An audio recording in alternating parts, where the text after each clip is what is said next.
Marvin Gaye versus Robin Thicke, case study. As online streaming has blossomed in the customer market, the world is becoming more saturated than ever with recorded compositions. Artists in every genre are combining different influences to create modern day musical soundscapes that move the listener and evoke a sense of emotion. During the early 2010s, Robin Thicke was at the top of the charts. His new album, Blurred Lines, was gaining huge attention throughout pop culture. However, the 1970s jazz style imitated throughout the album led to a controversial lawsuit between Thicke and Marvin Gaye's estate.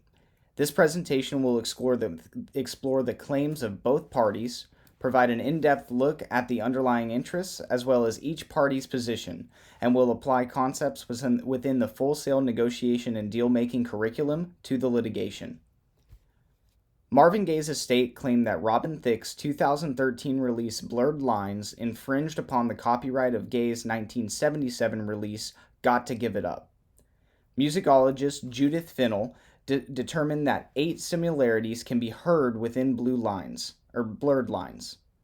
In 2013, Thicke and Williams submitted a complaint for declaratory relief against the claims. This was refused, and Thicke and Williams were ordered to attend a court date to resolve the matter. Thicke and Williams claimed that although their song was influenced and inspired by Got to Give It Up, the song was completely original and did not directly copy the 1977 release. Robin Thicke and Pharrell Williams' underlying interests were to secure profits from the release, as well as to protect artists from unfair copyright cases by setting a legal precedent. Marvin Gaye's estate requested a settlement before initiating litigation, demonstrating that they were after monetary gain. Blurred Lines had its royalties originally split 3 ways, with 65% awarded to Williams, 22% awarded to Thicke, and 13% awarded to a third party later exempted from the lawsuit. At the time, it was estimated that Blurred Lines had generated about $1.3 million worth of profit since its release less than a year prior. It can be inferred that the profits from this track would be substantial with this kind of rapid success. A jury ruled in favor of Gaye, awarding the estate $4 million in damages and an additional $3.4 million in profits owed. On top of this, the estate received entitlement to 50% royalties of the track from thereafter. This decision allowed the artists of Blurred Lines to still receive profit rather than being forced to transfer ownership and/or have to remove the song from the market.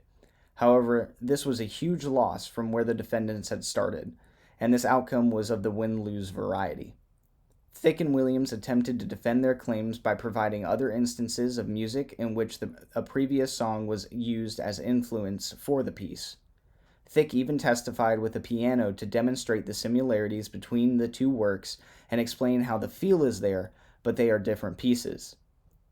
These outside metrics, along with the sheet music, were the only metrics that Thicke and Williams presented to defend their case. Unfortunately, it was the jury's decision in the matter, and when presented with the audio recordings as well as the sheet music, a majority ruling was made in favor of the estate. This result increased tensions between the two parties, and Thicke and Williams appealed the case in 2017. A 2018 ruling upheld the previous decision, however reduced the total amount awarded to $5.4 million. Relating Marvin Gaye's estate victory to game theory, the plaintiffs did a fantastic job strategizing their approach. Their evidence and knowledge of the metrics the defendants were going to use allowed for Gaye's estate to control the flow of the litigation and appealed to the jurors in a favorable way for their case. Thicke and Williams were presented with a settlement offer at the beginning of this entire trial. Choosing not to engage in the settlement could have costed them more than what they would have within the settlement.